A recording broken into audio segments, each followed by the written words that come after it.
Good evening, everyone. So, may I know who has joined with the name QCOM BTD? Yes?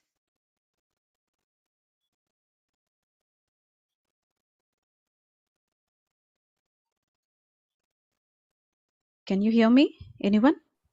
Yes, doctor, I can hear you. Can you hear me? Yes, yes, yes. Okay. Uh,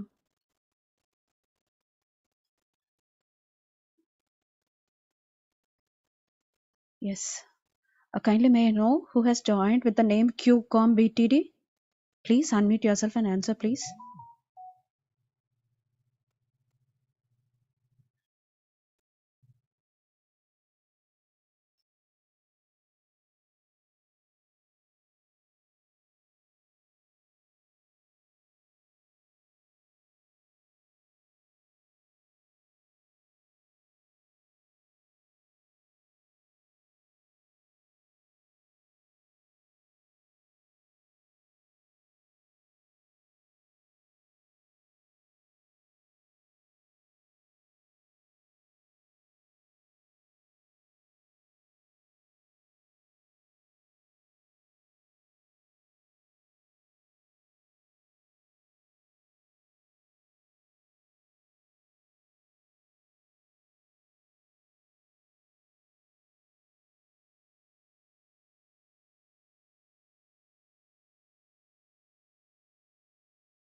Dr. Gayatri, can you hear me?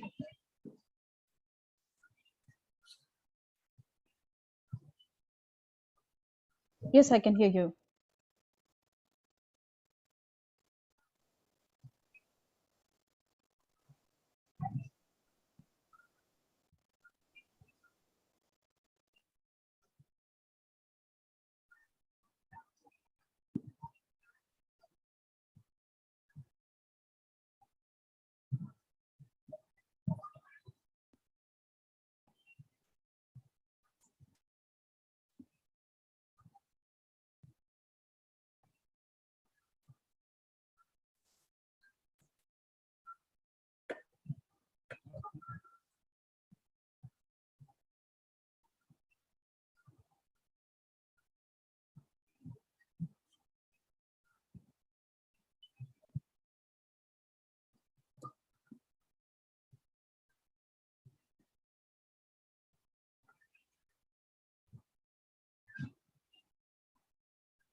Ma'am, shall we start the session, ma'am? Yes, doctor. Yes, We can. done. Yes, yes. Oh.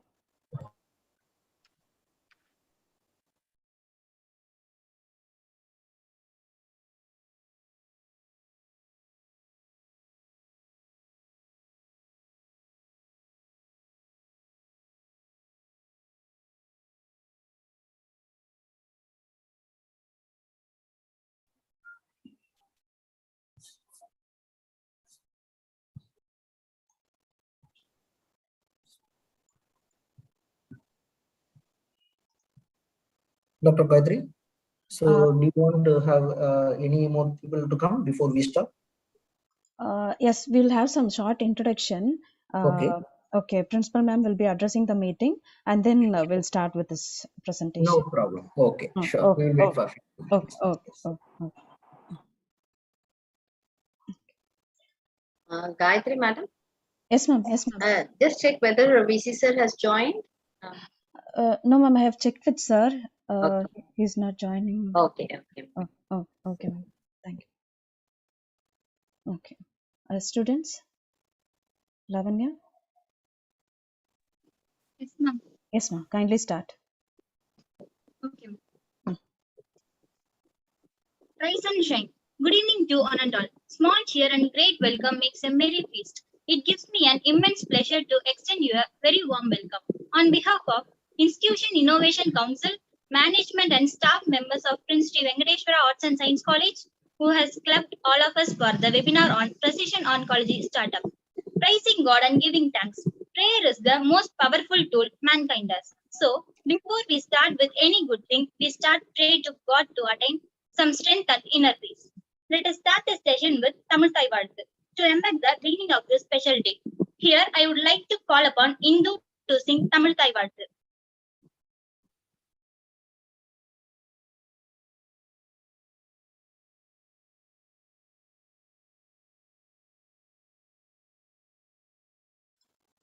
Indu.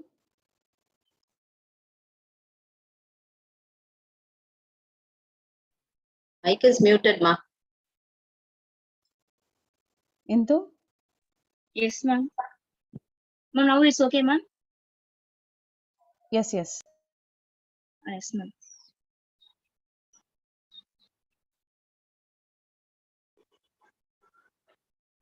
Tamil Thai Vazhgu. நீராறும் கடலொடுத்த நிலமடந்த கிழிலொழுகும்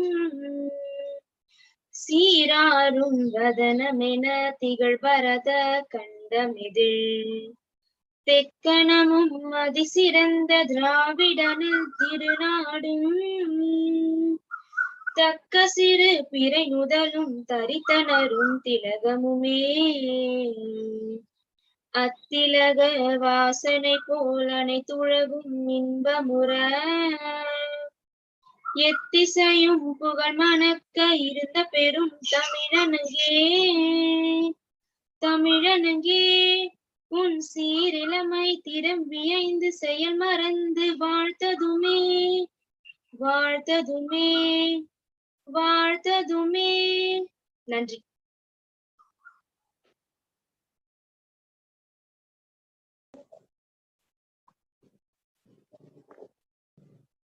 Thank you all.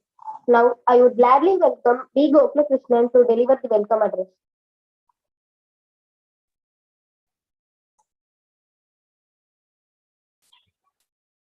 Good evening to all. Here is a hearty welcome, big and warm enough to encompass you all to the webinar about Precision Oncology Startup. I am Gopalakrishnan on behalf of management of Prince Sri Venkateshwara College of Arts and Science. Extend my warm welcome to our resource person, Dr. Silambarasan Moscow Mani, who will be sharing his knowledge on Precision Oncology Startup. I'm damn sure about this session. Everyone will get much awareness about innovation in everything. Then the use of such thing will be common in the future. We heartily welcome you, sir. A dream does not come to reality through magic, as it takes sweat, determination, and hard work. It is a belief endorsed by our chairman, sir person, Dr. K. Vasudevan, our source of inspiration and motivation. We welcome you, sir. I extend my warm welcome to our energetic and dynamic Vice Chairman, sir, Engineer V. Prasanna Venkatesh, Prince Group of institution who always been supporting us in many ways unimaginably, not only helping us with his ideas, but also execution of those ideas and giving us his necessary moral support. I welcome our charming principal madam, Dr. M. Uma Bhaskar, who consider ourselves quite fortunate to have been growing with intellectually under the guidance of our principal madam, who constantly help us pushing our limits. We kindly welcome you, madam. I hope this session will be a medium to provide new platform to young talents. We will be able to bring new innovation in the field of science. This will reduce the day-to-day challenges faced by the people of a country and make their lives easier. Besides, your innovation will also serve the country. I wish you all a fruitful discussion. Thank you so much.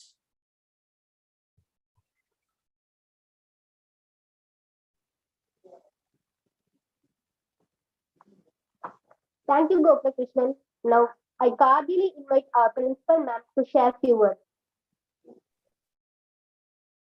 Yes, good evening, Dr. Silambarasan, sir. Good evening, ma'am. Yeah, how are you? Yes, all good here. Yeah. Happy to be with you. Yeah, thank you so much. And hearty welcome to our institution online and for addressing our children on comprehensive genomic profiling and precision oncology. I really wonder how this startup would be. Maybe I should sit and listen to your speech, what you are going to deliver. And indeed, it's a great pleasure that this program has been organized by the Eco Club and with respect to the Institution Innovation Council. And for past few days, we are into such process, and this drive is going like anything. And it's I should say it is simply rocking that everyone, the students are getting enlightened, because young minds now it's the right time that they should get empowered.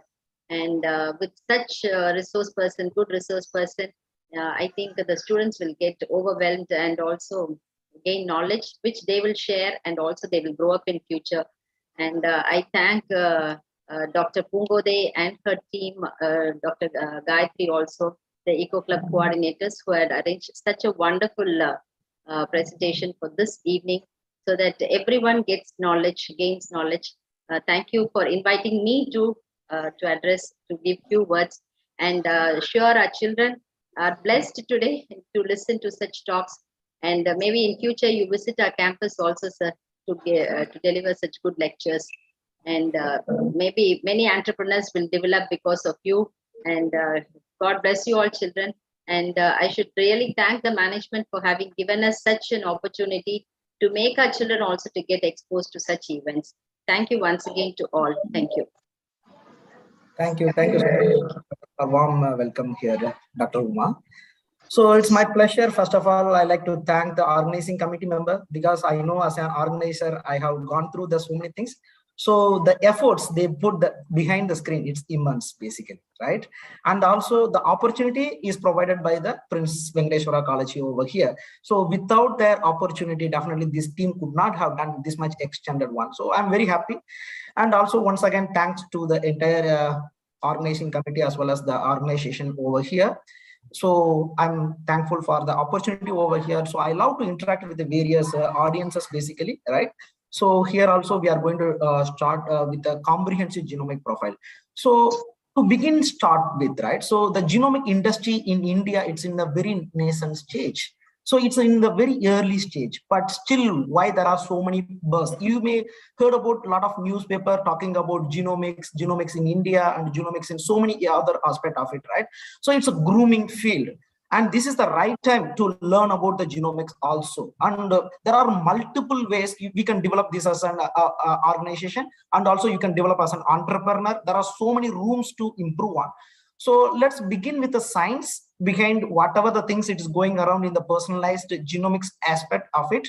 And then from there onwards, I will talk about the entrepreneurial aspect, like which are the areas you can work as an entrepreneurial opportunity, which are the areas the job opportunity is going to come up, and so many rooms for improvement over here in the future upcoming days. So all those things we are going to discuss today, basically. Okay. So with this permission, like slightly, I will go with the off video, and then I will start the conversation. Okay. Thank you. So, good Sir? evening all. Once again, hello. Yes, ma'am. Silverson, as we are association with IIC and Eco Club, and a few words should be shared about that also. We'll start after introducing the IIC and Eco Club. Yes, sure, Okay. please. Thank you, Doctor. Gayatri. Yes, ma'am. Shall I give a warm welcome to our guest? Yes, ma'am. Yes, ma'am. Yes, ma'am.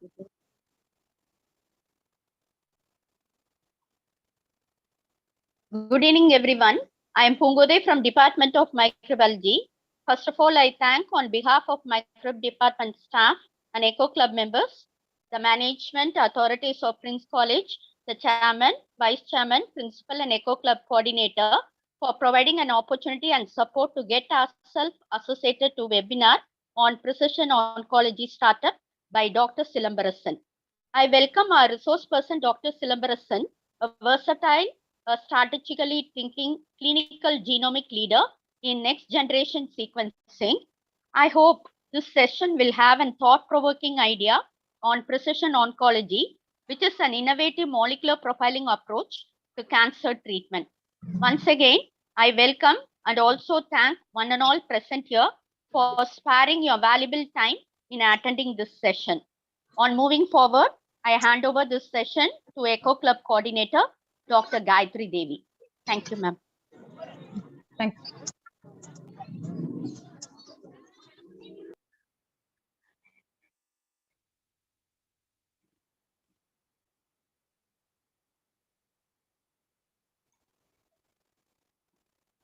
Now, I would like to call upon Dr. K. Shabina to share a few words about IIC.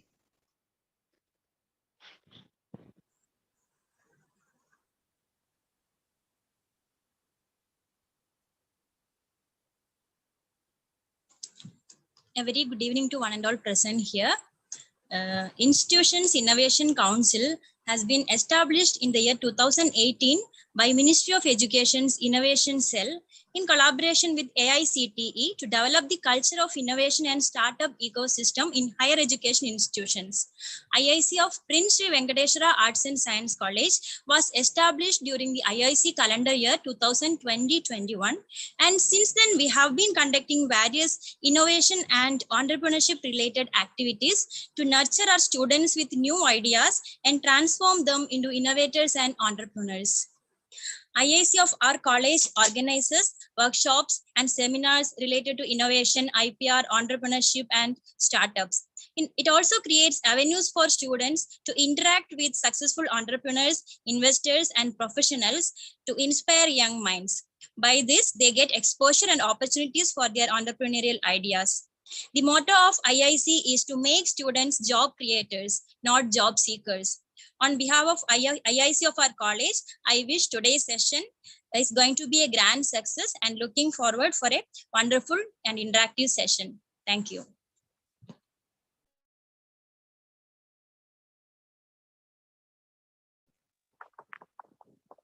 Thank you so much, ma'am, for your cheerful address about IIC. Now, I would welcome Dr. S. Gayatri Devi, Eco Club coordinator, to give an introduction about IIC.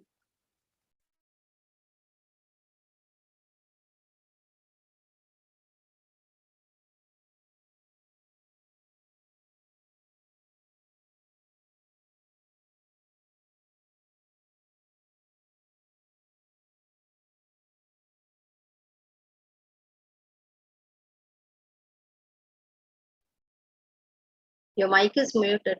Yes, Gayatri, you are on mute. I'll check. Okay. Yes. So good evening, everyone, and welcome to today's session. And it's my great pleasure to share a few words about Eco Club. And Eco Club seeks to promote an environmental awareness to grassroots level by creating the nourishing green consciousness among the students and understanding the central role of youth in saving the environment. It encourages them to be ambassadors for spreading the message of adapting an eco-friendly lifestyle in the society. And our Eco Club was inaugurated in 11/1/2017 by our Vice Chairman, Engineer V. Prasanna Venkatesh, and our Principal Ma'am, Dr. M. Uma Bhaskar, and Mr. Govindarajan, President, Ignora Greater Chennai, and it was organized by the Department of Microbiology. And our vision is to be the best institution for protecting and creating environmental awareness by educating the youth, offering programs and resources for the students. And our major activities are the Eco Club, along with the NSS volunteers of the college, does its best effort for a green campus and organizes seminars and special lectures on the environmental issues, and organizes rallies, human chains at the public places to view to spread environmental awareness. And the environment is about people, places, and spaces, and not just about physical environment. So we believe in the power of education in helping young people to shape their future environment in a sustainable way. So thank you, everyone. And yes, we'll start with the resource person speech. Thank you. Thank you, ma'am. It was so blissful. Now I call upon J. Batmistry to introduce our resource person.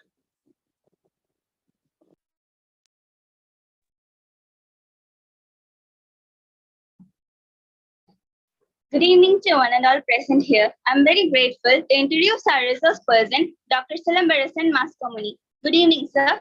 He is a very versatile, strategically thinking and skills performance focused clinical genomics leader in next generation sequencing with 6 years of experience in clinical genomics and rare genetic diseases in the field of neuroscience, nephrology, pediatrics, and oncology. 5 years of scientific administration, organizational and leadership skills with 2 years of experience in Brazil and post-business communication for clinical genetics and oncology, personalized healthcare intervention. He is a very knowledgeable person with many qualifications like Doctor of Philosophy in Biochemistry and Molecular Biology, Clinical Research and Pharmacovigilance Certificate, and Joint Alliance Duke Nurse Education Certificate Program in Medical Affairs in the year of 2017. His professional working experience are very vast, giving his service to Roche as personalized healthcare ecosystem partner, as head of genetic affairs in Bion Venture Private Limited, Bangalore, as research scientist and scientific communicator in the Department of Anatomy from the 2017 to 2020. He's been honored with many awards like Grant Certificate from University of Madras 2011, Free Education Scholarship for Excellent Student in University of Madras, NESMET Postdoctoral Award, National University of Singapore in 2020. He is a great leader with who gives good guidances. His leadership activities are as the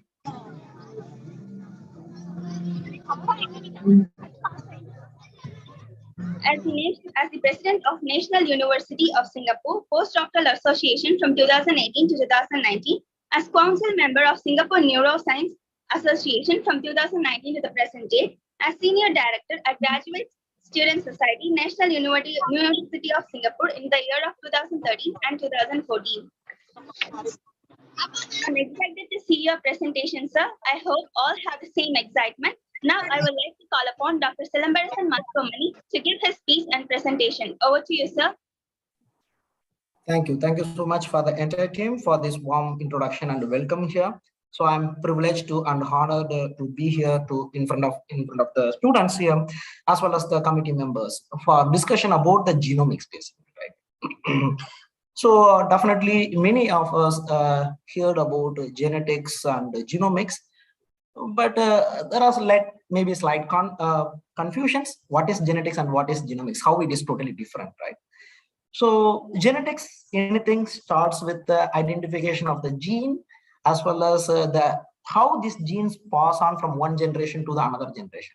Very simply to say, it's a Mendelian kind of genetics to understand what exactly the genetics basically. So genomics is nothing but it's a technology, right? So to collectively understand our entire genome, each and every genome, how it is going to be different from one person to another person, and how it plays a very important role in the disease profile.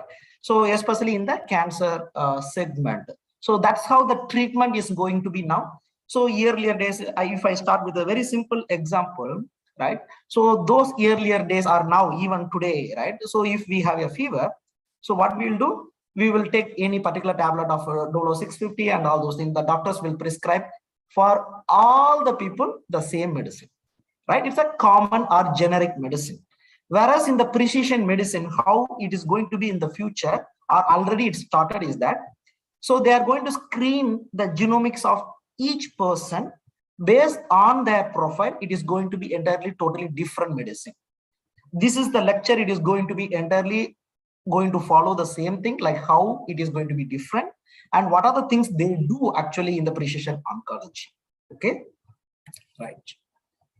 So I hope all of you can see my screen and the slide. Yes, yes.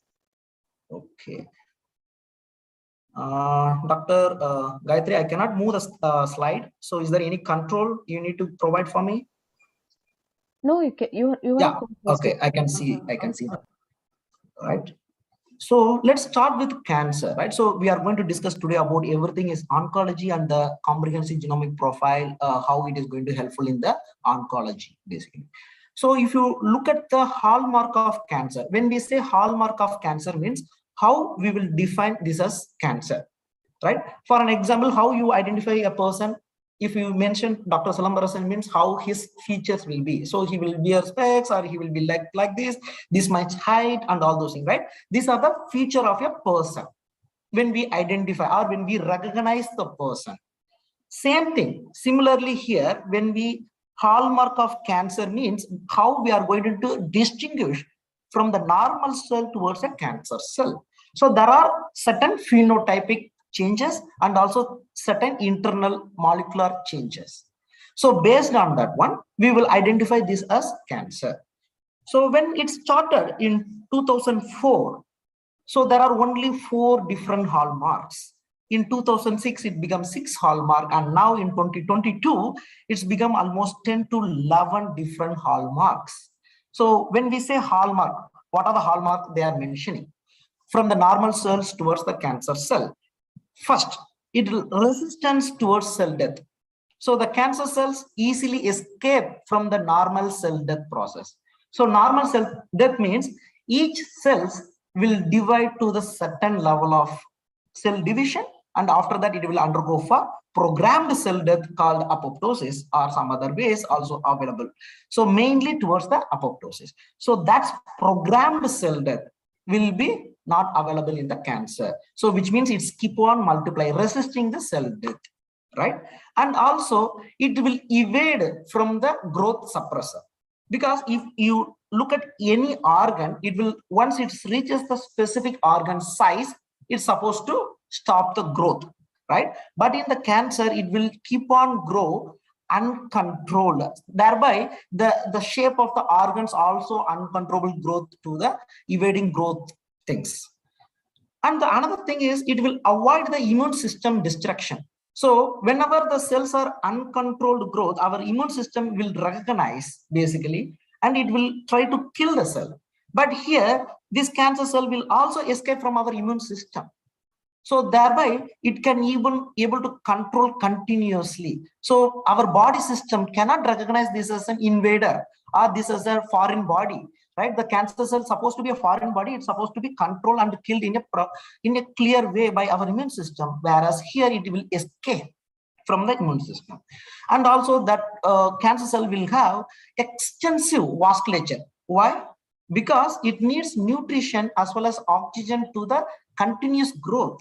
So vasculature will be the major source to provide the food to any organization, any organs or any cells where the micronutrients is provided are needed for the growth basically. So extensive vasculature is another way that the cancer cells will make sure that it will grow continuously. So like that, there are many hallmarks are there. These are the major hallmarks mentioned over here. So to identify from the normal cell to cancer cell. I hope it's very clear here. So we will move on to the next. So how a person will develop a cancer in their life? Generally, there are 4 different ways a person will develop cancer. As of today, right, each and every one of us, we will have the cancer cell.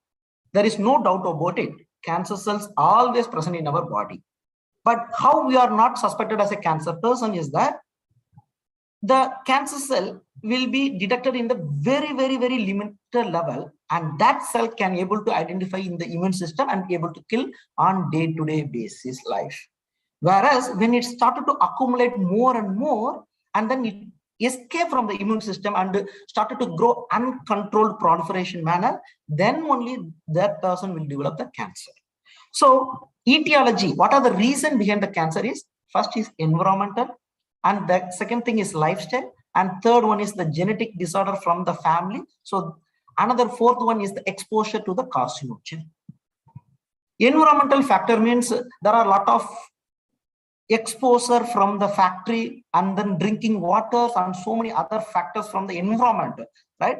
The foods, whatever we intake, those things all from the environment. So carcinogen from the environment exposure, what will happen is that it will continuously challenge and mutate our genomics.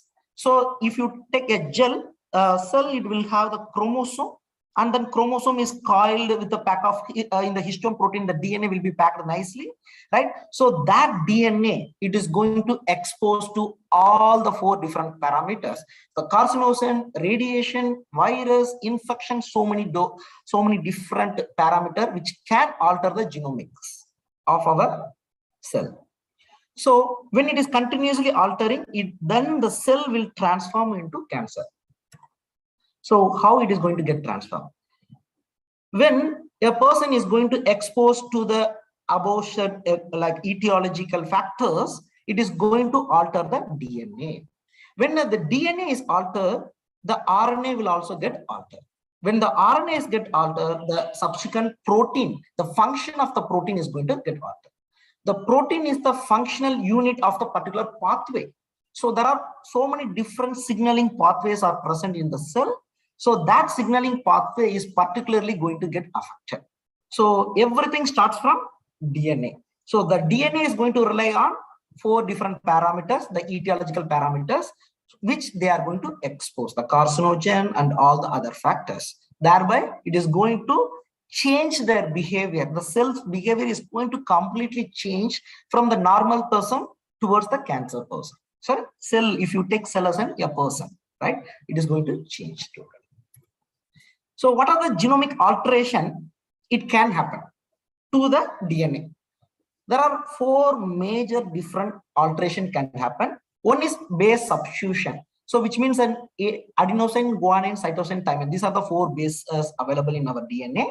So each bases can be substituted by different base pair. Instead of A, it can be T. Instead of C, it can be G. Like that, it can change from one thing to another. So that is called base substitution. Whereas insertion deletion means the portion of the DNA is going to get deleted, or portion of the DNA is going to get inserted into the DNA. Thereby, the genomic alteration it is going to change. So usually, the genomics it will set in a particular order. So then only it can able to read in a proper manner. Whereas insertion and deletion, it is going to dismantle the order. So thereby, entirely their meaning is going to change completely. And then the third option is the copy number variation or copy number alteration. So instead of supposed to have one or two copy or few copies of particular gene, it is going to increase the copy number availability to up to 10, 50, 100, 200 like that. The more excessive of the copy of the particular DNA or particular gene is going to excess. So whenever the particular DNA is going to amplify so much, then the protein will also be amplified, and then it will alter the particular pathway in a much extensive manner. And then the fourth one is rearrangement. So rearrangement or gene fusion is two different set of gene is coming together to form a new gene. So the new gene function is going to be totally different from the normal function it's supposed to do. So thereby the gene fusion is going to play an important role as a driving factor for the cancer. So these are the four different alterations can happen in a DNA basically. So by studying all these four different alterations by single test or single technology, it's called comprehensive genomic profiling. But if you study one or two alteration, there are things called hotspot test, or there are things called chromosomal microarray. There are things of other technologies also available. Okay. So how it is going to be detected? and how it is going to be helpful to the doctor and how it is going to cure the patient. These are the excitement it is going forward. So basic thing is that how to identify this mutation for the treatment and what kind of technology is going to helpful over here. So the technology we are going to implement over here is next generation sequencing. So before to understand the next generation sequencing, you need to know what is the basics of sequencing. So sequencing is nothing but we are going to scan the particular portion of the DNA one by one to identify what kind of base pair it is present in that position, right? So A position 1, A1 position means it has to be supposed to be adenine. B1 position, it is supposed to be guanine. Like that, each and every position of the DNA is arranged very nicely for different people in different ways. So that base pair, whether it is present in a correct order or not, whether if it is changed, what kind of cancer it is going to come. So those arrangement of things we are going to do in the sequencing. So in the sequencing, there are multiple sequences are available. To begin with, it's a Sanger sequencing is the oldest as well as the novel one to identify at that time in 1977. So the Sanger sequencing technology identify each and every base pair, but the limitation is here is only up to certain base pair we can identify, and certain region it will be like a blank spot. So that blank spot cannot be able to identify by the Sanger sequencing. So these are the some of the drawbacks of the Sanger sequencing. Thereby, it's move on to the next level. So now the advanced level we have is the next generation sequencing, which means that through that sequencing, we can able to scan the entire genome. We have about 20,000 genes, right? So that 20,000 genes can be entirely screened through this next generation sequencing technology to identify what type of mutation we are having. So based on the mutation, then we need to identify whether that mutation have potential to cause cancer or not. What type of cancer? So that is called driver alteration and co-driver alteration. Sometimes the patient, when they are undergoing for treatment, only they will respond to the certain level. After that, they won't respond. So which means that they already developed a resistance mutation to resist the particular treatment. So from the microbiology, you guys may know very well that this resistance mechanism is very common. Like that, in our cancer cells also the resistance mutations are there. So thereby it will stop the cancer treatment response, basically, right? All those things we are going to do through the genomic profile. So once we done the genomic profile, it's a kind of diagnosis, right? So diagnosis is always very important before we start the treatment. Or the physician, it will give the clue to the physician where to start, how to start, which kind of treatment will work for my patient, whether my patient can be able to respond to this treatment. All these answers can be addressed through the genomics, basically, right? So how the comprehensive genomic profile is going to be different is that, so in earlier days, when we do the genomic profile, it will have the common mutations. Whereas in the precision oncology, how it is going to be different is when we do the comprehensive genomic profile, each person's genomic DNA is going to be entirely different, basically, right? So the first person's the genomic DNA, it can be option A. The second person genomic DNA will tell us that it's need the option of therapeutic option of B. Whereas the C person doesn't need both of these drugs. They need the totally different drug, which is option C, right? So each person's DNA is going to tell us the story, what kind of medicine is going to fit for them. So that's why the comprehensive genomic profile is coming into the picture. So to know the right mutation for the right patient, for the right therapy at the right time is called the precision medicine. If it is applied in the oncology, it's called the precision oncology. If it is applied in the diabetes, it's going to be the precision diabetic thing in the future. So now major focus is on the oncology segment, right? So when we say precision medicine, how the clinically it is going to benefit for the patient as well as for the doctor. So when comprehensive genomic profile is done, now there are 4 different parameters will be mainly utilized. First thing, whether the patient based on the genomic profile will respond to the treatment. That is called overall response rate. Okay, the person A have particular mutation. or B have particular mutation, their response of A to the B is totally different. The person A will respond to the drug and the person B will respond to the drug is totally different. So how much percentage they can able to respond for the particular drug for the particular cancer? Okay, so 10 patients may have the similar cancer, but their genomic profile is totally different. So the response rate is also going to be totally different for those people. And how long they can able to respond, which is called duration of response, that is also going to be different. And the third one is the progression-free survival, which means that how long with this particular drug they can survive without any progression, the cancer progressing to different site. Without that progression, how long they can live. So which means that assurance, we are telling that 1 year you will not have any progression towards the different area, right? Like that we are saying. Overall survival, how long the person can survive with this cancer, with this particular treatment through the genomic profile, that is going to determine the overall survival. So as a doctor, clinician, they will look only these 4 parameters mainly before they start the treatment. This is where the comprehensive genomic profile is coming into the picture. Before the comprehensive genomic profile, these 4 parameters will be very, very low. After the genomic profile based treatment, that is called MGTO based treatment, molecularly guided therapeutic option, MGTO. Thereby, we are going to increase all the parameter chances. The overall response rate is going to be higher than the earlier, and the duration of response is going to be higher. The progression-free survival also going to live longer, and overall survival also, instead of 3 years to 5 years, they can tend to live for 5 to 10 years of time. So always we are trying to expand the life of the patient at the lower cost, because without knowing what kind of medicine will work for me, if I'm taking a drug, what will happen? I will lose my money. Then I will go to try the drug B.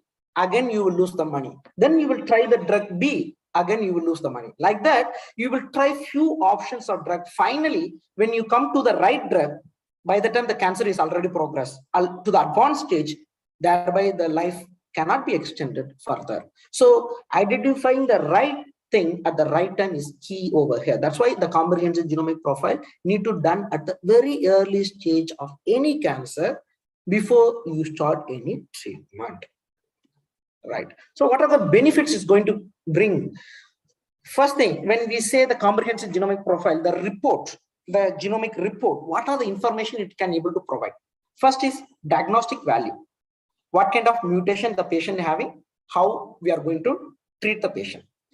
Prognostic value, how severe the cancer is, what stage advanced it is level, whether they can able to treat in a right manner. Therapeutic value, whether it will accurately cure the cancer or not. And the prediction value. Prediction value is the future, right? Whether the patient will respond to this drug or may not respond to this drug, so that we can avoid the unnecessary drugs which we have to expose the patient for the treatment. All those things, these 4 values it's going to bring for us. So the technology, when we say next generation sequencing, it's a common terminology. If you ask any genomic company, what kind of technology you are using for the cancer detection, all of them, they are going to say next generation sequencing technology. That's all. But next generation sequencing technology having so different technologies inside, right? So next generation sequencing is the platform, I would say, to distinguish easily. Next generation sequencing is the platform. In the platform also, there are so many different companies are coming into the picture. Illumina company is there, Foundation Medicine is there, and the Gordon is there. There are so many different companies are there to do or utilize this technology, next generation sequencing. From the next generation sequencing, you have bifurcation of different methodology of doing the next generation sequencing.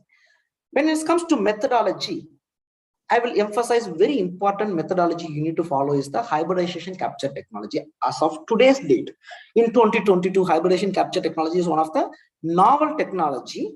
It is going to solve many problems in the technical aspect. So earlier, they had other technology like amplicon-based technology. So the amplicon-based technology means if you take a DNA of 100 MB base pair, right? The amplicon technology use the probe, which is primer probe, it will able to bind to the certain portion of the DNA and amplify the certain region. But what will happen is the gap between the one primer to the another primer will be huge. So which means that that gap region, it's called blind spot. You will miss out the information which is present in that region. So to avoid or to overcome that gap, that's why the hybridization capture technology is introduced. So in the hybridization capture technology, what they are going to do is they are going to use multiple probes. So if you look at the exon region, so if you take any DNA, the DNA is comprised of both intron and exon. So for easy understanding, what is intron, what is exon is that exon is the coding region of the DNA, whereas intron is the junk protein as of today's date, right? But introns are not junk protein, or sorry, not junk DNA. It is also having very important role in regulating the gene expression, because from the intron, long non-coding RNA, microRNA, and so many other different type of regulatory molecules are coming up. And that one is going to determine the gene expression or the controlling the DNA, how to express in the particular cell. So if you look at the DNA portion over here, intron as well as exon will arrange in an alternative fashion. So between intron and exon, there is an intron-exon junction. So while during the conversion of the DNA towards RNA, these introns will be nicely chopped down, and then the exons will join together to form the mRNA, mature mRNA, and thereby the mature mRNA will go for further exon skipping and all those things to produce the final RNA, which is ready for the reading to produce the protein which is necessary, right? So this exon skipping as well as the intron-exon junction connection, all those things once done, the exon has to read out. So the exon reading here in the next generation sequencing technology, the hybridization capture technology, it's going to be different. This is the major difference. So please understand here, the exon 1 to exon 2, there are multiple probes are used. So multiple probes to make sure it is covering the entire region, not missing out any region. So if you look at the picture over here, there are 3 probes are utilized to cover certain region of the DNA. So the probe A is going to cover from 1 to 80, whereas probe 2 is going to cover from 20 to 90, and then probe 3 is going to cover from 30 to 100. So by combining all these 3 information, we are not going to miss out any of the information which is present in the DNA. So that's the probe technology, hybridization capture technology is going to use out.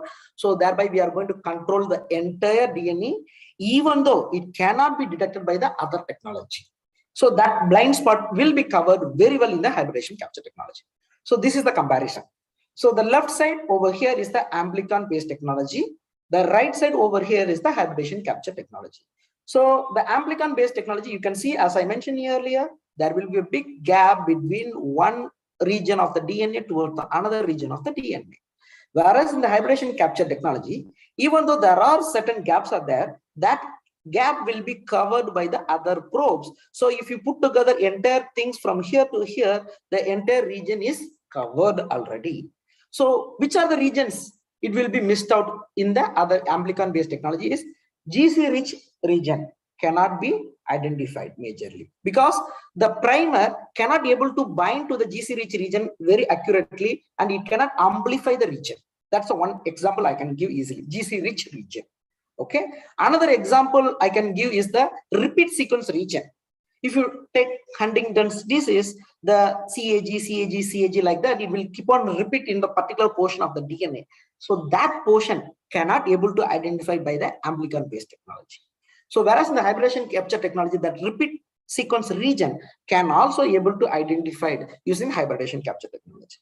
And the third example I can provide is the methylation region or the hyperacetylated region. So all those regions can able to identify by the hybridization capture technology. Okay, so these are the few examples I can throw, but we need to move on to the next level.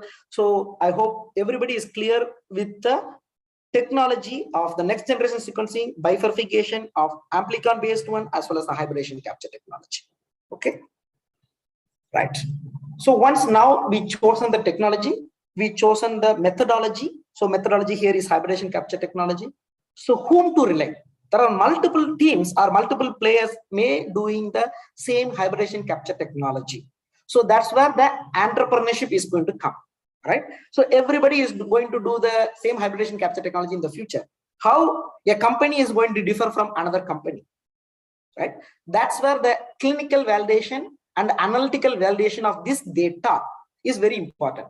So when we say clinical validation and when we say analytical validation, means analytical validation is nothing but technical reproducibility, and technologically, if you do 100 times, you are going to get the same result. So that's why sensitivity, we will call this as sensitivity. If you do 100 times, you are going to get the same result. How much accurate you are? 99% accurate. Okay, for the detection of 4 different mutations. First, base substitution, how much accurate, and insertion deletion, how much accurate. So thereby we are going to prove that our organization is going to totally different from different organization. If you look at the different genomic profiling organization, companies like Gordon, Foundation Medicine is our company. So if you look at the other technologies and the other company, they are going to be totally different. So they may or may not have this analytical validation data, and it be very, very important how to ask whether you have the analytical and clinical validation data. Very simple, whether it is FDA approved or CAP approved. CAP is College of American Pathology, and FDA is the another board of organization to approve the drug as well as the diagnostic one. So they will tell the clear thing whether it have undergone proper clinical validation as well as analytical validation, which means that the accuracy is going to be higher, because we are going to use it in the clinic. When we are going to use it in the clinic, based on this only, they are going to determine the drug choice. If something goes wrong here, the treatment is going to completely change, and the patient response is going to completely change. Sometimes it can be lethal to the patient. Unnecessary exposure of some drug to cause the death also possible, right? So that's why it's very, very important. Clinical validation and analytical validation is very important. So now we covered about the analytical validation. So next one, how it is going to very important in the therapy. When I say MGTO based therapy earlier, molecular therapeutic guided option, MGTO, right? So here there are 2 things. One is matched therapy and non-matched therapy, which is conventional treatment, which is precision treatment. So here the red color indicating the precision way of treatment, and then earlier conventional way of treatment. Okay, so simply if I have to tell, if you are going to a doctor, what is the response is going to be? If you are going to a pharmaceutical and asking for the medicine yourself. So this is the easiest way or the layman way easily I can compare here. So if you go to the doctor, you will cure faster. If you are going to the pharmaceutical, they will give you the drug A and you hope that the drug A will cure you. But the chances are very less, right? So like that, the precision, the overall response rate to the drug is going to increase 6 times higher. So here only 5% means here it is 30%. So 6 times higher in the precision oncology. So spending the money in the diagnosis is very, very important to get the right treatment in the very early stage, right? And also you can see matched therapy have the higher overall survival for up to 18 months and all those things. It's going to increase the survival rate of the particular person. Whereas non-matched therapy, it can be A, B, C, something right where they are going to try in the random manner. So the survival of the person is also going to get degraded slowly. So which means that to explain this chart, for an example, over a 3 months of period, when you started, both of them are 100 population you have. At the end of 3 months, not much different. End of 6 months, you can start to see the difference. Only 90 people will be present in the non-matched therapy, whereas here 95 people will be here. So already you start to lose within 6 months of period, 5% is started to die. But if you go further down, within a year of time, you see a big difference. If you, in your clinic, if you have 100 patients, almost 80 patients will survive if you follow the precision oncology based treatment. Whereas if you follow the conventional treatment, only 50 patients is going to survive. So you lost 30 patients already.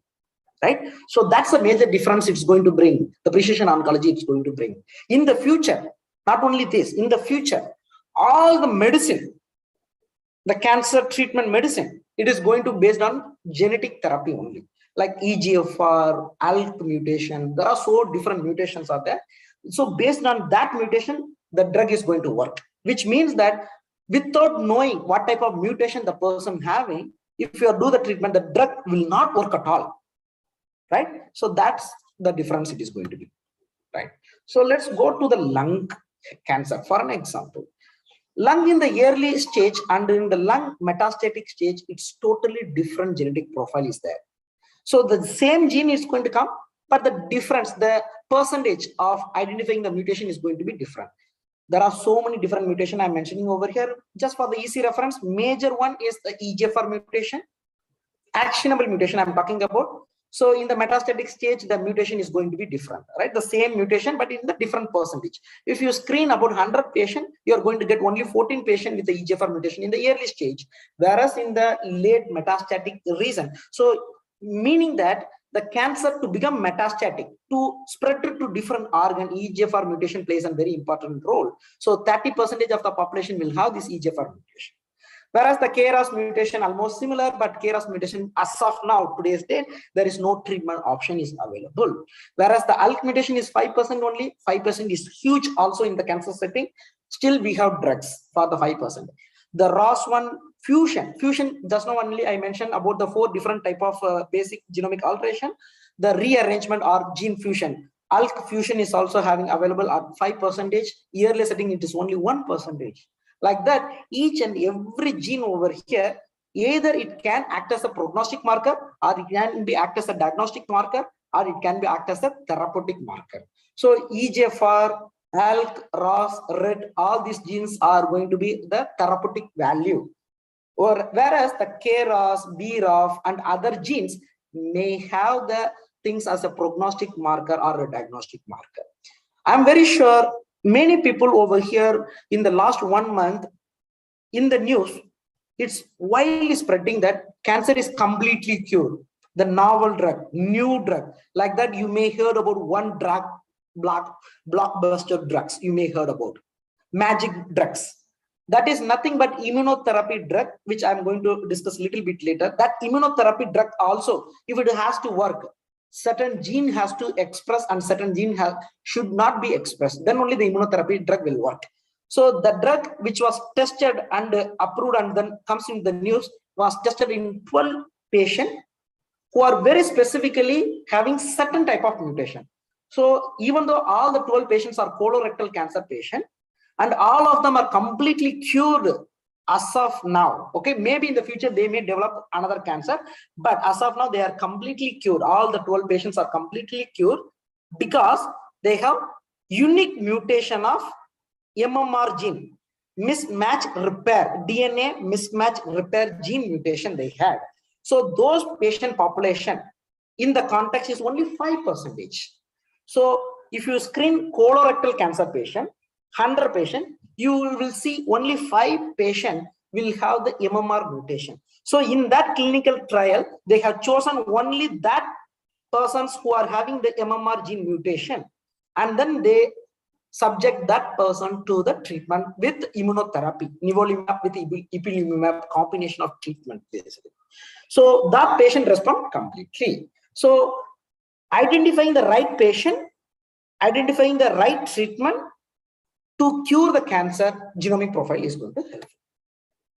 So in India, how it is developed, and so far the entrepreneurship is going to develop over here in India.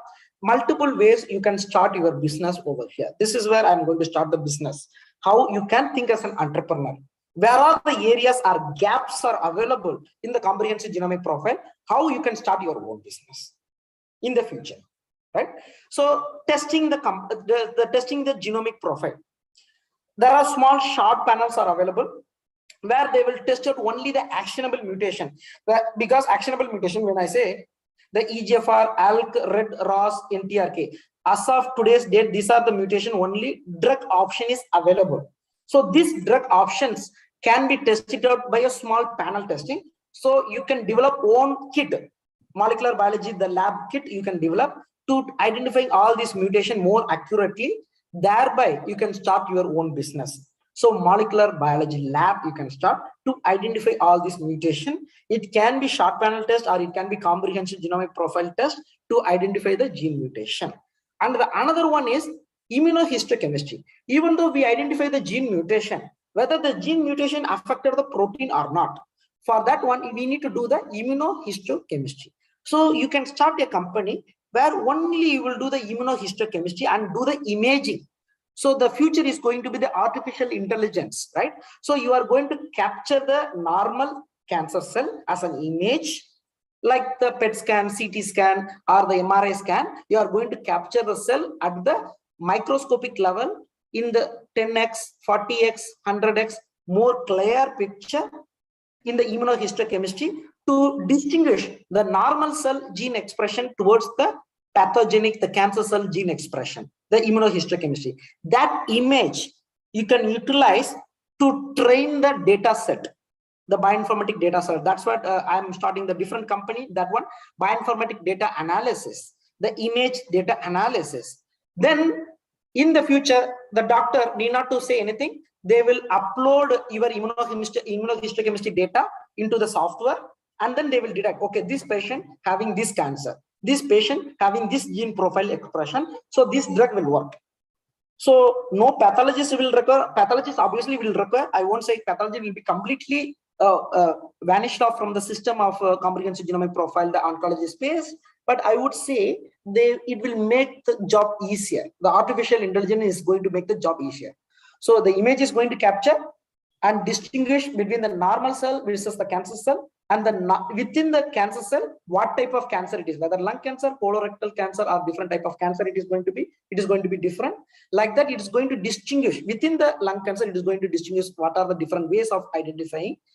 Like that, it makes the job easier for each and everybody, radio oncologist or the chemotherapy or for the targeted therapy or the immunotherapy. All these things, it's going to make it easier, right? Another way of new identifying the thing is you are going to analyze the data. That is called genome analysis. So whether this mutation will cause the cancer or not, right? That's the genome analysis. So the companies like MedGenome, Biome, Pyriandex, and so many companies will want the bioinformatic data analysis by the genome analysis. So you can start data analysis as a genome analysis. So thereby, the next generation sequencing data you will analyze and sort out for them to identify what type of mutation it is going to present in the person and what type of treatment you need to provide for the person. So like that, you can easily inform the doctor what type of treatment is going to work for the patient, right? So these are some of the comparison between the conventional type of test when they are doing, and in our organization, Foundation Medicine, when we do the same type of gene, how it is going to be different. So that's what I was saying, the bioinformatics as well as the data analytics is going to be totally different and very, very important company in the upcoming days. So the more the data analysis you are going to do, the more the artificial intelligence is going to come into the picture. Okay. So these are some of the biomarker, as I mentioned, how it can be utilized as a biomarker for the prognostic or the predictive biomarker, right? So each different mutation, the drug is going to be totally different. You can see the top column, alectinib, brigatinib, ceritinib, crizotinib, lorlatinib, all these are drugs. These are different mutation. The green color represent most likely benefit. Red color represent you should not use this mutation, which you should not use this drug, which means that for this mutation, the drug is not going to work anymore, like that. Okay. So also here about the same thing for the gene fusion. That one is point mutation, base substitution mutation. This one is gene fusion with the mutation. So ALK EML4 is one gene fusion. In that gene fusion, if it is having different mutation, what type of treatment they have to provide. So this is one of the example of the case report. With this one, I would like to conclude faster. Okay. So a patient of lung adenocarcinoma, first they have been identified with a red fusion by the liquid biopsy. That's another technology of blood, doing the test in the tissue and doing the test in the blood, because making it easier for the cancer patient to take the blood sample rather than do the tissue biopsy. Surgery, through the surgery, we need to subject them unnecessarily pain and all those things. So liquid biopsy, easily you can collect the blood sample and you can do the testing basically. right? So lung adenocarcinoma, when they done this test, they identified the red fusion. In the red fusion, you can see two genes are here. KIF5B is one gene and red is another gene. These two genes combined together to form the new fusion gene. For that fusion gene, FDA approved therapy is alectinib. And FDA non-approved therapy is also available. Always the doctor will go for the first FDA approved treatment, and if it didn't work, after that only they will go for the another treatment option.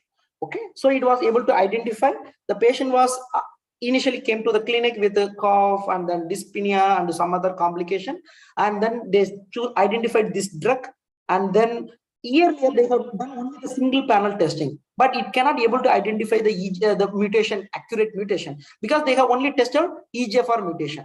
Also, I mentioned earlier that they cannot be able to identify comprehensively, which means only they will be able to identify amplification or point mutation. They cannot be able to identify the fusion. The another importance of this technology is the identification of the fusion. The fusion rate can be identified by the hybridization capture technology in the higher manner, right? So the earlier test, conventional test, they missed out the mutation, the red fusion, whereas in the comprehensive genomic profile, it can be able to identify. Thereby, now the patient have the chance of treatment with alectinib and get able to cure, right? And apart from that, the service, the third important entrepreneurship you can provide to any organization is the service. So what kind of service? When the report comes, you analyze the report, right? And you can connect with a lot of clinicians to provide the valuable advice. The Dr. A may have rich of experience in utilizing the drug and utilizing the genomic profile to do the particular treatment, and they may have the highest success. Whereas the doctor now only completed the MBBS and then just started to clinically practice, they don't know how to do the treatment of the patient very accurately, right? Then they can seek for the service. So that's where the comprehensive genomic profile service will come into the picture of either advice or through the molecular tumor board they can utilize. So thereby you can do the multiple way of service to the clinician to enrich their knowledge how to use the comprehensive genomic profile report towards the treatment. So with this, I like to conclude over here, and I will open the floor for any inspiration questions or thoughts, even basic questions also welcome here. I'm ready to take up the questions for the team. Yeah. Yes, thank you so much for your fruitful informations. And yes, students, it is open for discussion. Kindly post your questions.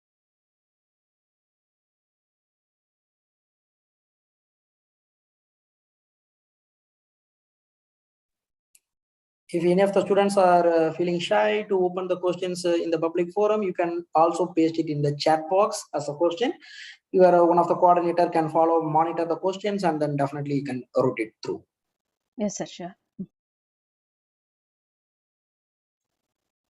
Students, kindly post your questions in the chat box.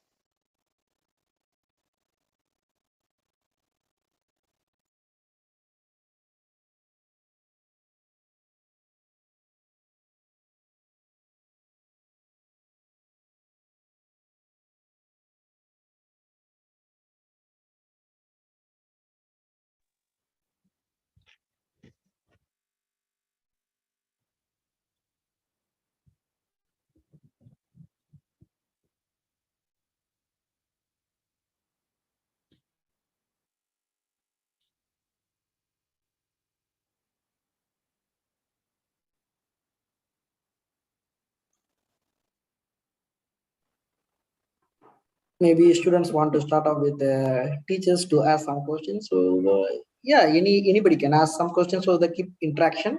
And in the meantime, students will also feel free a little bit to ask more questions. Good evening, sir. Actually, it was a very informative and informative session. You have clearly explained everything. It was very crystal clear explanation, sir. Congratulations to you, sir. Actually, I have one thing to ask, sir. How far this technology has come into practice in India? And also, please shed some light on the expense for common patients. Is it affordable for them? So, give some light on that, sir. Sure, definitely, Dr. Sabina. So thanks for this question. And when always a new technology comes up, it will be a little bit expensive, I would say.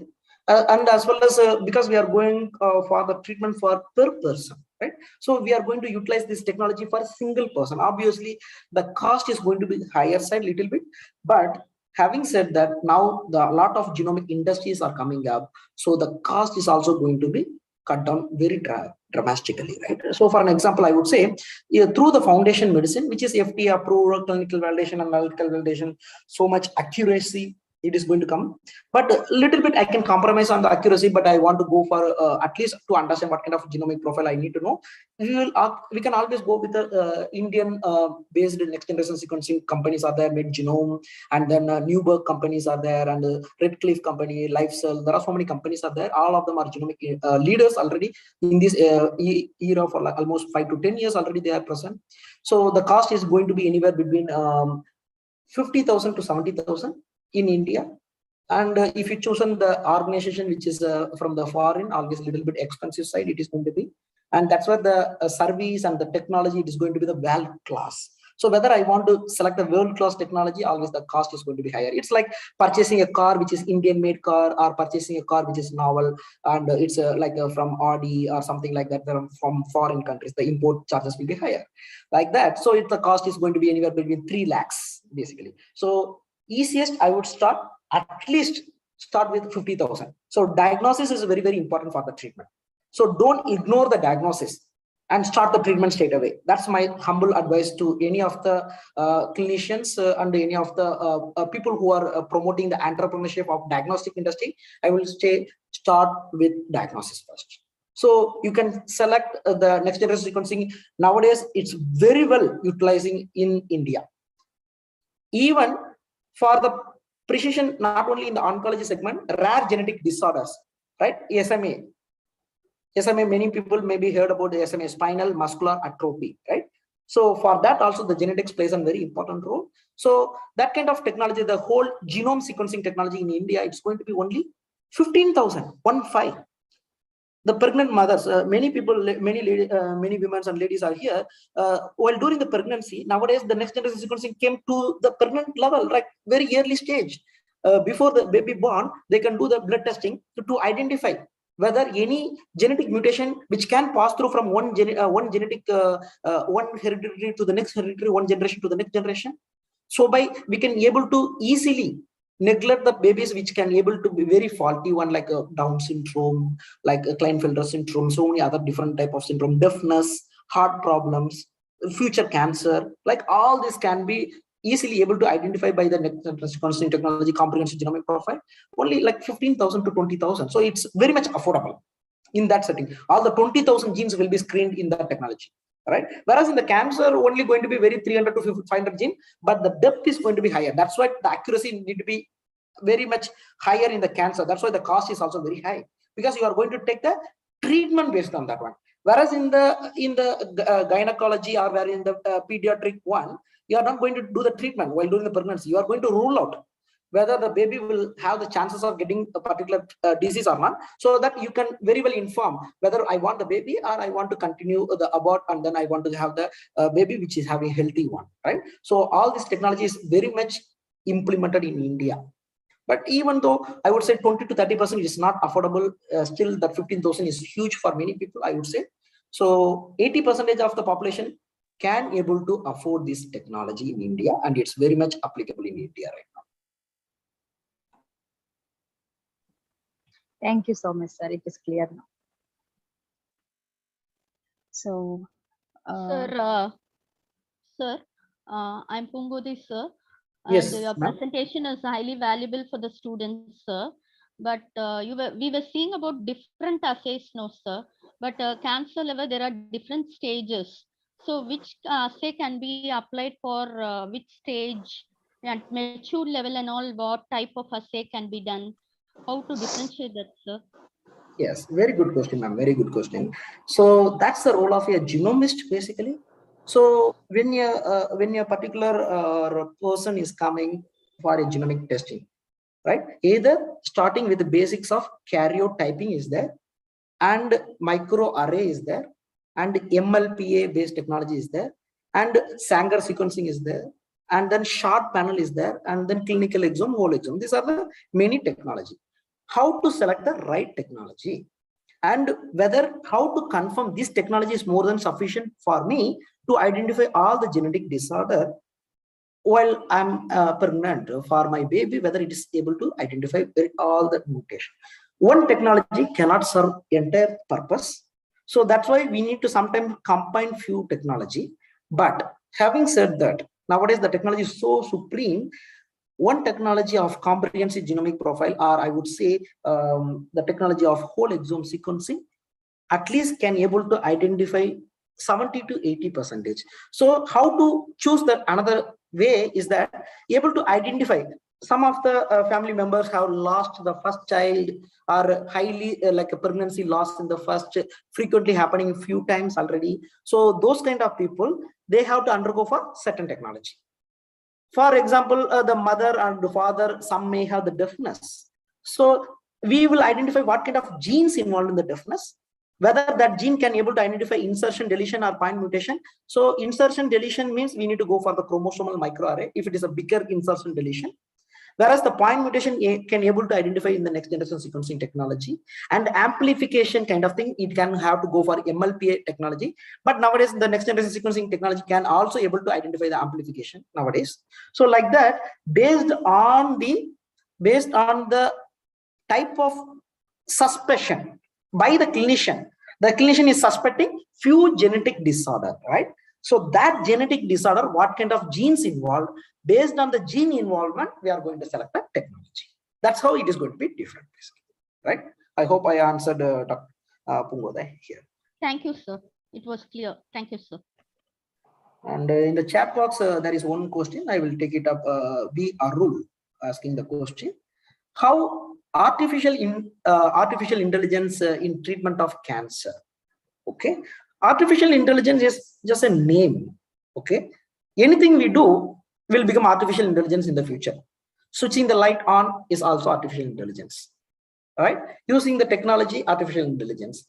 Wearing the shirt, using the watch, everything will become artificial intelligence. Artificial intelligence is nothing, collection of data, utilization of the data to distinguish from the normal towards the pathology.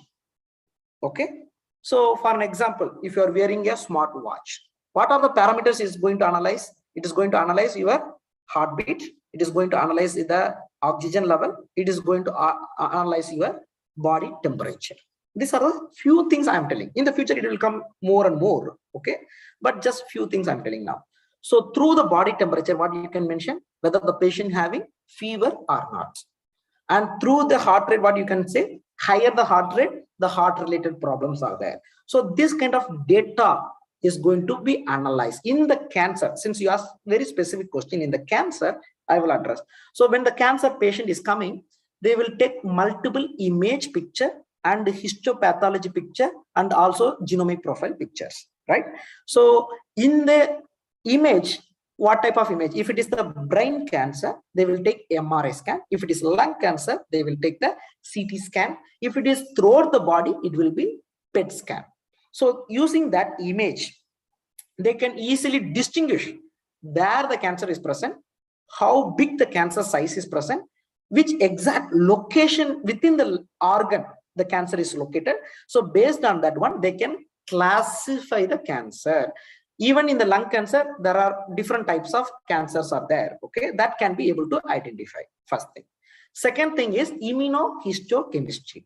In the immunohistochemistry, again they will scan or they will capture the image with a certain protein identification, that presence and absence of that particular protein. For an example, I will tell HER2 positive breast cancer. HER2 positive breast cancer means that breast cancer is a subtype of breast cancer, need to be treated totally different. So HER2 will be identified using the immunohistochemistry, and that image will be captured to compare with the normal towards the cancer one. And another one is Ki67 protein. So that's a proliferation marker. So how fast the cancer cell is proliferating. That will determine the advanced stage towards the lower stage, right? So those things will be able to identify by the data.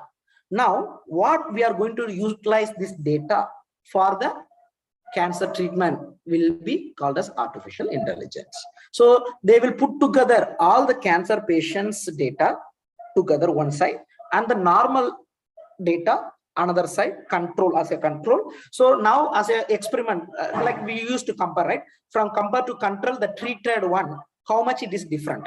So based on that one, they are going to say that whether it is the treatment worked for the patient or not, or whether the future therapy is worked for the patient or not. All those things they can compare before start the treatment and after the start the treatment. So all this comparison is going to done by the artificial intelligence, so that it will makes the job easier. The doctor A may say that for my eyes it looks like the tumor is little bit shrunken. For my eyes it didn't looks like shrunken. It's proliferating. It's a progression basically. So person A's view is different from person's B view, right? So to avoid the manual error, the artificial intelligence is coming into the picture. So that's how we are going to accurately tell the patient whether they get the cure, whether they get the treatment accurately, whether what type of next level treatment, all those things we can utilize the artificial intelligence in multiple ways. I hope I addressed the answer to Arun. Sir, it's clear, sir. Yeah. So one more question from Kokula, right? Kokul. So for everything will be some limitations. Some limitations and drawbacks of precision oncology technology, right? Very good question. So as I always mention, today we may have a model of phone. It is different. In the future, it is going to be a model of phone is different, right? So earlier days we use 1G technology. Now we are going to use 5G technology. So 1G technology is like a kind of walkie-talkie. One person will talk, another person will listen. 2G starts like two people can talk like at the same time. 3G means with the video conference, right? Video call and all those things. So like that, the precision oncology, earlier days Sanger sequencing technology, one gene at a time. Okay, and then that also can able to identify only point mutation. Whereas then the next technology, comprehensive genomic profile, before the comprehensive genomic profile, chromosomal microarray can able to identify the insertion and deletions. So point mutation, they use one technology. Insertion deletion, they use another technology. And real-time PCR for the amplification real-time PCR, and for the fusion, immunohistochemistry. See, you look at 4 different technology for 4 different purposes, and the cost is going to be very high. Okay, now the comprehensive genomic profile came, so all technology put together we started to do. So the cost is also start to reduce, and the turnaround time is also faster. So to do 4 technology, 4 instruments are needed, 4 manpowers are needed, and 4 more months is needed. The time is needed. Whereas now the technology is so superior that we can able to identify. So these are the advantage. The question here is the disadvantage, the limitations, right? So the limitation is that now only we can able to identify in the genetic level. In the future, there is a thing called epigenetics, the methylation, okay, acetylation, and histone modification in the DNA level, histone protein level, and also the proteomics level. Only genomic we are identifying. The proteins we didn't identify. Very, very important. Lipids we didn't touch at all. Right? So now only the technology is booming up, slowly it's starting up to utilize only the genetic thing we are seeing. And also very importantly, we didn't analyze any of the intron region. The intron region is going to determine major factor. For an example, in the hepatocellular carcinoma, liver cancer, okay, nothing but hepatocellular carcinoma is liver cancer.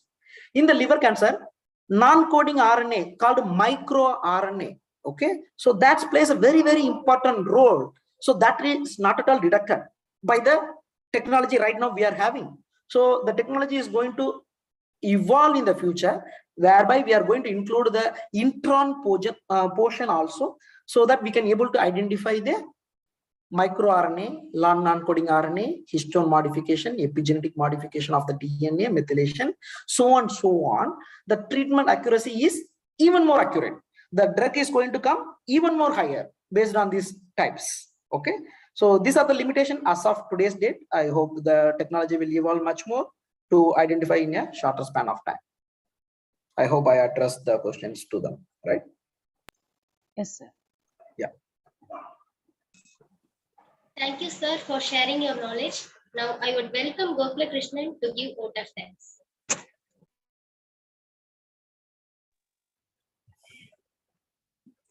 I'm grateful and feels privileged this opportunity for giving this opportunity to thank you all. Respected resource person, sir, respected chairman, sir, respected vice chairman, sir, respected principal madam, our HOD madam, staff members, and our dear friends, my dear friends. I'm happy today we have taken an extremely vital topic, that is precision oncology startup, for this webinar. Innovation is not just a word. It is neither an event nor a competition where awards are given to the winners and everyone goes back after competition celebrations. You can innovate only when you are able to understand the problem in depth. It is essential for us to adapt to the culture of innovation, looking at the world challenges. To conclude my note, my message is all about enhancing a better awareness, education, and wisdom. Share what you have learned with your friends and families.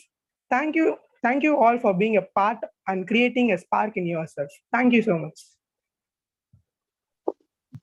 Thank you all. So kindly students, switch on your videos for a screenshot, please. Kindly everyone switch on your videos for a screenshot. Students and staffs.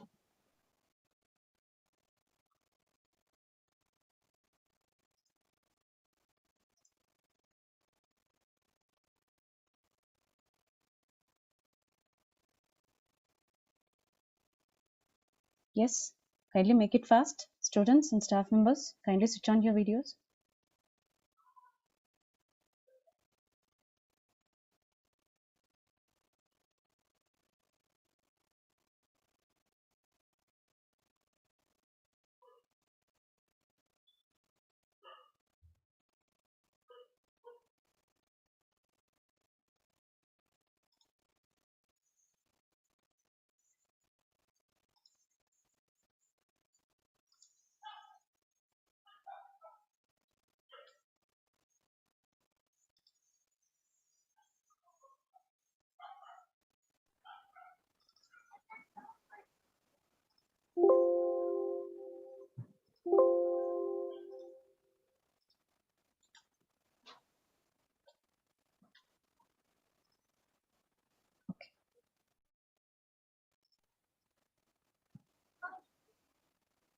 Taken, ma'am.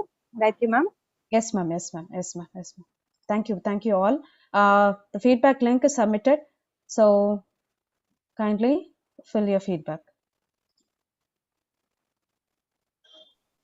Thank you once again, all the organizing committee members, for this opportunity. And I'd like to thank Dr. Gayatri also. So she is my senior, and she is very resourceful person, and she have very good knowledge in the genetics in the early days when I studied, right? So thank you, Dr. S. Gayatri, so for meeting you once again in this platform, and very much we are looking forward to organizing such kind of meetings in the future to enrich the knowledge for the students. Basically, thank you once again for the opportunity. Thank you, sir. Thank you. Thank you, ma'am. Shall we end the meeting, ma'am? Yes. Gayatri, ma'am.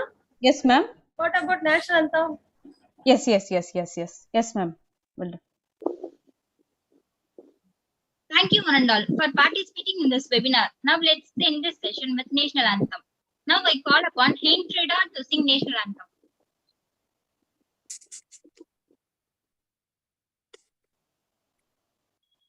National anthem. जनगण मन अधिनायक जय हे भारत भाग्य विधाता पंजाब सिंध गुजरात मराठा द्राविड उत्कल बंगा विंध्य हिमाचल यमुना गंगा उच्चल जल शिशरंगा तब शुभ नामे जागे तब शुभ आशीष मांगे दाही दाबशय गाता जनगण मंगलदायक जय हे भारत भाग्य विधाता जय हे जय हे जय हे जय जय जय जय हे. Thank you. Ma'am, Gayatri ma'am. Yes, ma'am. Shall we end this session? Yes, ma'am. Yes, ma'am. Okay. Ma'am, HOD ma'am, shall we end, ma'am? Yes, Okay, ma'am. ma'am. We can end, ma'am. Okay, ma'am. Okay, ma'am. Thank you all. Thank you.